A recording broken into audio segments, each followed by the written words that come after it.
No. Better stick around to clean house first.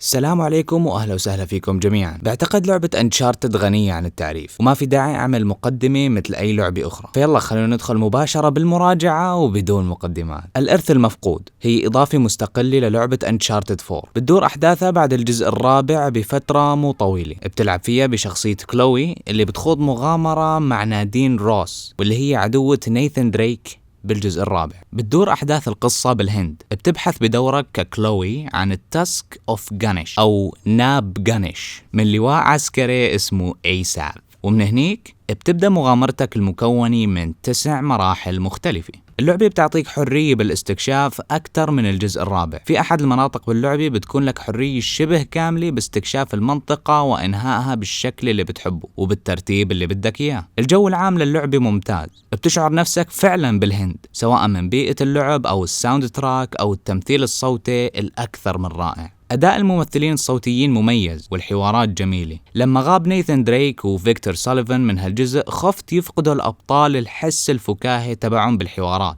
لكن هالشي ما صار أبدا، والحس الفكاهي لا زال موجود عن شخصيات أنشارتد وهو أكبر مميزات اللعبة. القصة مثل أي قصة أنشارتد أخرى، قصة سطحية بأحداث متوقعة بدون مفاجآت أو تويستات أو أي شيء ممكن يكون صادم بالقصة. العلاقة بين كلوي ونادين كانت خالية من الأشياء الخارجة عن المألوف، إذا فهمت شو قصدي يعني، وهالشيء كنت متخوف منه كتير لكن الحمد لله ما صار.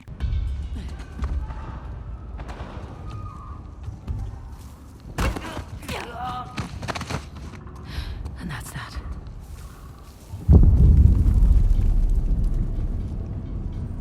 الجيم بلاي باللعبة هو تماما مثل انشارتد 4 بدون أي تغيير. صار في إضافة بسيطة واللي هي فتح الأقفال، وطريقتها سهلة جدا مثل أي لغز آخر من ألغاز انشارتد. الألغاز بشكل عام سهلة، ما في إلا لغز واحد باللعبة كلها علقت عنده شوي. في ألغاز على شكل فخوخ لازم تتخطاها بدون ما تموت، ممتعة جدا لكنها سهلة أيضا. بالنسبة للقتالات حلوة بس ما فيها تنوع، هو نوع واحد من الأعداء بتواجههم بكل مرة، لكن بكل مرة بيكونوا أكتر وبتكون المنطقة اللي أنت فيها مفتوحة بشكل أكبر بحيث بيصعب عليك الاختباء. من سلبيات القتالات الواضحة هو زر الدائرة، لما بتضغط عليه إما بتعمل دوج مشان تبعد عن الضربات والرصاص اللي بيجيك، أو بتوقف ورا شيء حتى تتحامى فيه. أحيانا بيكون في عدو جاي من وراي فأنا بضغط زر الدائرة مشان أعمل دوج وأهرب منه. ما بلاقي الشخصية غير لزقت بأقرب حيط وما عاد تتحرك، والأخ اللي وراي قاعد عم يطلق علي رصاص وأنا واقف عم بتفرج.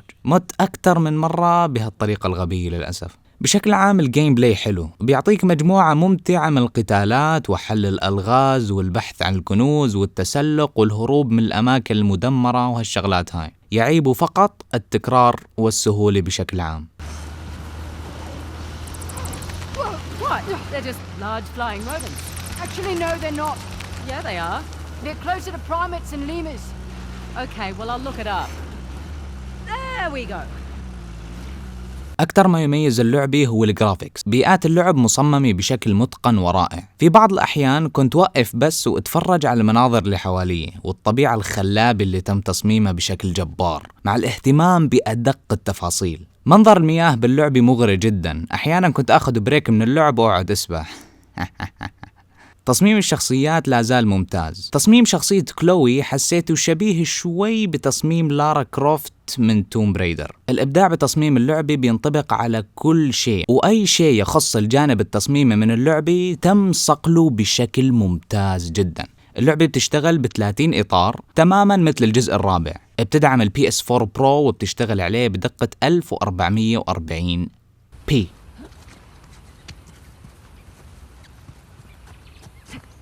What have we here?